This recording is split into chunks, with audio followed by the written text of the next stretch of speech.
तर hello guys, आज आमची मम्मी बनवणार आहे व्हेजिटेबल फ्राईड राईस. तर मी तुम्हाला पटकन सांगते भाज्या काय काय आहेत. Mushroom, capsicum, onion, carrot, peas, beans,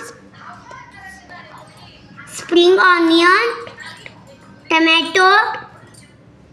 हे सर्व भाज्या आहेत रंगीबिरंगी. आता आपण टोप तापायला ठेवलेला आहे. आता आपण ह्याच्यात तेल टाकलेलं आहे थोडंसं. आता तेल झालं की आपण ह्याच्यात भाज्या टाकायच्या. तर गाईज आता आपण ह्याच्यात तेल टाकायला ठेवलेलं आहे. आता हा तेल टाकला आहे आपला आणि ह्याच्यात ऑनियन टाकलेलं आहे. तर गाईज आता कांदा पण परततो. चांगलं थोडं पिंकिश करायला आपला कांदा. तर गाईज आपल्याला सर्व भाज्या ह्याच्यात टाकायचे. तर चला आपण टाकूया. तर गाईज आपण सर्व भाज्या टाकून घेतल्या. अशी चांगली एकदम रंगीबिरंगी भाज्या. गाईज आता आपण ह्याच्यात सर्व भाज्या टाकून घेतलेल्या आहेत. बघा कसं एकदम असं रेनबो कलर वाटतोय ना.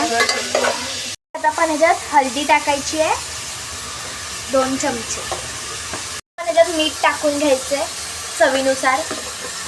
आपण ही पेस्ट टाकली आहे अद्रक, लसूण, कोथिंबीर आणि हिरव्या मिरचीची पेस्ट. गाईज आता आपण ह्याच्यात थोडीशी मिरची पावडर टाकलेली आहे. तर गाईज आता आपण ह्याच्यात थोडंसं सोया सॉस टाकलेलं आहे आणि थोडंसं रेड चिली सॉस. गाईज आता आपण ह्याच्यात थोडीशी शेजवान चटणी पण टाकून घ्यायची आहे. आता आपण ह्याच्यात बासमती राईस चांगलं टाकून घ्यायचे आणि मिक्स करायचं. आपण हे भात मिक्स करून घेतलेलं आहे चांगलं. आता ह्याच्यावरती गार्निशिंगसाठी आपण स्प्रिंग ऑनियन टाकतो थोडंसं. बघा किती टेम्पटिंग दिसते आपला भात. पूर्वी कसा झालाय? चक्कास.